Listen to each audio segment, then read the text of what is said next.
Just wanted to come on here and say a little bit more about what I do as a death doula and also what I don't do.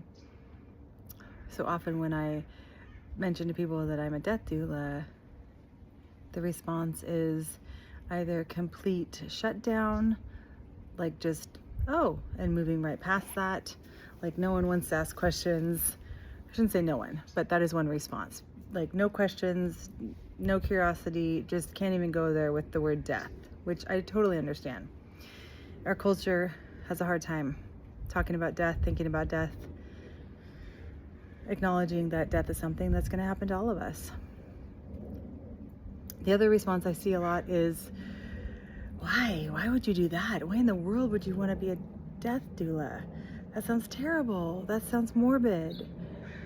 And the truth is, I couldn't think of it any more the opposite. It is truly such a blessing, such an honor to get to be with someone through their end of life journey, no matter where we start working together, where or when. So sometimes I start working with someone right at the beginning of a diagnosis, a terminal illness, and they want to start thinking about what their wishes are for end of life.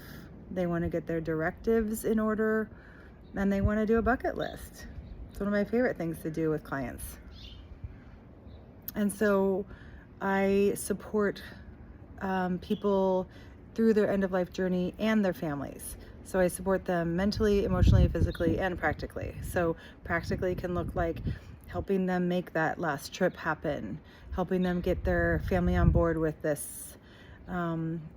Practicalities can look like helping them or the family navigate what they need to keep their loved one at home during the end of life.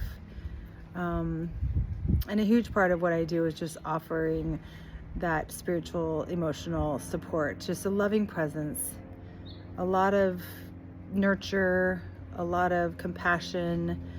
A lot of times that's a hard place for family members to go when you're dealing with your grief. So I love to sit bedside with people at the last phase of life. I help families have difficult conversations. I help them navigate difficult conversations about end-of-life wishes. I help people navigate difficult conversations with medical teams. I don't replace hospice. I don't replace medical, obviously, but I do bridge the gap.